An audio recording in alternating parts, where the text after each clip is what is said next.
जय श्री महाकाल। मैं हरभजन बागड़ी, मैं आपका अपने YouTube चैनल में स्वागत करता हूँ। आज हम जानेंगे कि कुंडली कितने प्रकार की होती है, कुंडली में कौन सा स्थान किस नाम से जाना जाता है और कौन सा स्थान शुभ और अशुभ माना जाता है, और किस प्रकार के कुंडली देखनी जरूरी है प्रेडिक्शन करने के लिए और किस प्रकार की नहीं। दोस्तों, आज हम जानेंगे कुंडली जो है, कुंडली होती है 17-18 तरह की, जिसमें से मुख्यतः कुंडली देखी जाती है जन्म कुंडली और नवमांश कुंडली। ये दो कुंडली देखनी बहुत ज़रूरी है। इन दो कुंडली के बिना आप किसी भी निष्कर्ष पे नहीं पहुंच सकते कि भविष्य में किस प्रकार की घटना घटित हो सकती है और किस प्रकार की नहीं। आपकी प्रेडिक्शन में चूक हो जाएगी। इसलिए ये देखना बहुत ज़रूरी है कि प्रेडिक्शन किस प्रकार की कर रहे हैं, कौन सी कुंडली देखकर। और अब सवाल आता है कि कुंडली के अंदर केंद्र स्थान कौन सा होता है।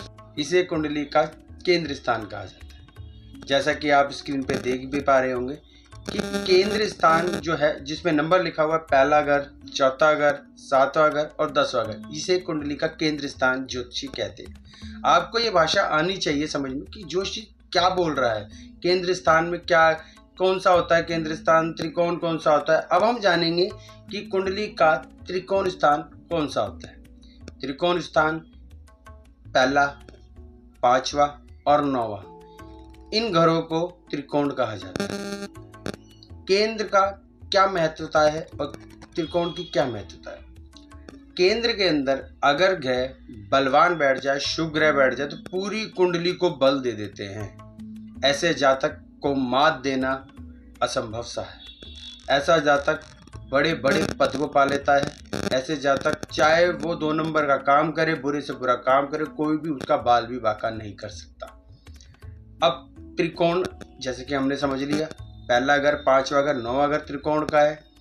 अब इसकी महत्वता क्या है। त्रिकोण का भी यही सेम गुण है केंद्र जैसा। अगर त्रिकोण किसी व्यक्ति जातक, किसी व्यक्ति विशेष का मजबूत है, तो व्यक्ति इतना बल, इतनी प्रतिष्ठा, इतना धन, इतना ऐसा ऑरा होता है व्यक्ति का कि वो उसकी इमेजिनेशन से भी परे होता है, कि वो सोच भी सकता है इतनी तरक्की, इतना नाम, इतना धन पा सकता है, और ऐसा प्रचंड ऑरा कि सामने वाला उसके आगे नतमस्तक हो जाएगा। अब हम जानेंगे त्रिक भाव।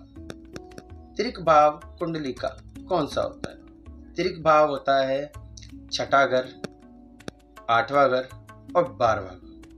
12वें भाव, इन छठा, 8वां और 12वां, ये तीनों नंबर के जो घर हैं, इनको त्रिक भाव कहते हैं। ये भाव इतने खतरनाक है, इतने ज़्यादा खतरनाक है कि आप सोच भी नहीं सकते। और अगर ये बल देने पे आ जाए तो इतने ज़्यादा, अगर इस शुभता से भर जाए तो व्यक्ति ना तो कर्जे में आ सकता है, ना व्यक्ति का कभी नुकसान हो सकता है, और ना व्यक्ति किसी भी तरह के शत्रु से, किसी भी शारीरिक कष्ट से पीड़ित हो सकता है। छठा, 8वां, 12वां भाव वरदान भी दे सकता है अगर शुभता पे आ जाए तो, और अगर अशुभ हो जाए तो ये जीवन को नरक भी बना देता है। त्रिक भाव के अंदर शुभ ग्रह विराजमान नहीं होने चाहिए, नीच ग्रह विराजमान नहीं होने चाहिए।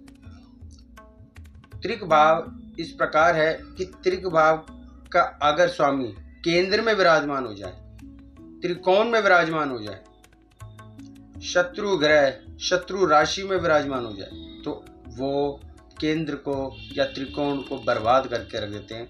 ऐसे व्यक्ति या व्यक्ति कोई भी महिला है इस प्रकार का कष्ट पाती है कि उसे खुद नहीं पता होता कि जीवन में उसके क्या घटित हो रहा है।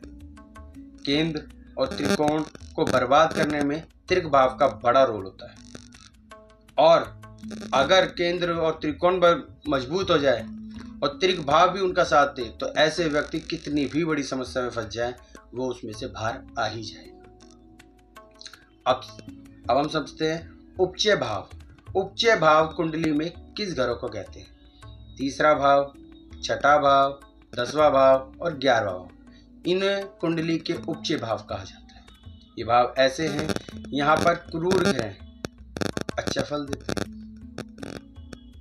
इनका ये गुण विशेष है कि जो तीसरा भाव है, तीसरे भाव के अंदर क्रूर ग्रह विराजमान हो, मजबूत मित्र राशि, उच्च राशि, शुभ होकर विराजमान हो तो व्यक्ति विशेष के अंदर ऐसा पराक्रम आता है अपनी तरक्की को पाने के लिए कि वो हर हाल में कामयाब होता ही होता है, चाहे वो किसी भी क्षेत्र का क्यों ना हो। छठे भाव के अंदर अगर कोई ग्रह मजबूत होकर, क्रूर ग्रह मजबूत होकर उच्च का होकर विराजमान हो जाए तो ऐसे व्यक्ति का कोई कॉम्पिटिटर कुछ नहीं बिगाड़ सकता। जैसे कि मुकेश अंबानी की कुंडली में छठा भाव बड़ा मजबूत है, इसीलिए उनका कॉम्पिटिटर कुछ नहीं बिगाड़ पाता उनका। दसम भाव के अंदर अगर क्रूर ग्रह विराजमान हो जाए तो ऐसे व्यक्ति विशेष के जीवन में इतनी मजबूती आती है, जैसे कि राहु के लिए कहावत भी है, राहु अगर बलवान होकर दसम भाव में विराजमान हो जाए तो राहु के लिए कहावत है, राहु 10 में शत्रु 10 में। इसी प्रकार 11वें भाव के अंदर अगर क्रूर ग्रह विराजमान हो जाए तो अलग से ही फल प्रदान करते, व्यक्ति को अलग ही लाभ प्रदान करते। उपचय भाव को समझना बहुत जरूरी है। उपचय भाव, केंद्र, त्रिकोण, त्रिक भाव, इनकी नॉलेज एक व्यक्ति विशेष को थोड़ी थोड़ी होनी बहुत जरूरी है। ज्योतिषी भाषा आनी बहुत जरूरी है, क्या बोला जा रहा है, क्या हो रहा है। आजकल के ज्योतिषों ने उल्टी सीधी दिमाग में बातें भर दी है कि लोग को सही ज्ञान नहीं मिल पा रहा, वो सही ज्ञान को नहीं प्राप्त कर पा रहे। लोगों को समझाया जाता है कि हाँ तुम ये करो, तुम वो करो, चाहे उसके भाग्य में कुछ और हो, मगर व्यक्ति को कहीं और धकेला जा रहा है। अब हम आगे बढ़ते हैं अपनी टॉपिक की तरफ। अब हम जानेंगे कुंडली का नाभि स्थान। कुंडली का नाभि स्थान होता है पंचम भाव। पंचम भाव कुंडली की नाभि होता है। इस घर से जुड़ सारे घर की चाबी इस घर के पास है। इस घर में अगर बल आ जाए, इस घर में अगर शुभता आ जाए, इस घर में अगर राजयोग बन जाए, इस घर के अगर उपाय कर लिए जाए तो कुंडली में कितने भी दोष बन रहे हो उन सब पे काबू पाया जा सकता है। अब हम आगे बढ़ते हैं। ऐसा कौन सा घर है जहां शुभ ग्रह नॉर्मल फल देते हैं लेकिन अशुभ ग्रह अच्छा फल देते हैं? वो घर है 11वां भाव, एकादश भाव। एकादश भाव ऐसा भाव है दोस्तों कि 11वें घर के अंदर अगर राहु विराजमान हो जाए, सूर्य राहु का ग्रहण दोष बन जाए, चंद्र राहु का ग्रहण दोष बन जाए, या शनि राहु का ग्रहण दोष बन जाए, या राहु अकेला विराजमान हो जाए, तो ये इनकम के ऐसे सोर्सेज खोलता है, ऐसा लाभ प्राप्त कराता है कि व्यक्ति को सोचने समझने की जरूरत पड़ जाती है कि उसके चारों ओर से रास्ते खुल रहे हैं। उसकी छोटी सी दुकान होने के बाद भी ऐसे कई उदाहरण देखने को मिलते हैं, और आपके भी आसपास ये उदाहरण होंगे कि छोटी सी दुकान है, छोटा सा काम है, लेकिन मोटी कमाई है। इस प्रकार से योग बनते हैं, इस प्रकार से लाभ दिलाता है ये राहु, केतु, शनि 11th हाउस में बैठकर।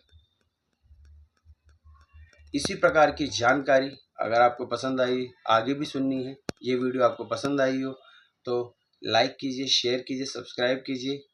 आगामी वीडियो में मिलता हूँ नई जानकारी के साथ। इजाज़त दीजिए, ऐसी मुस्कुराते रहिए। जय श्री राम।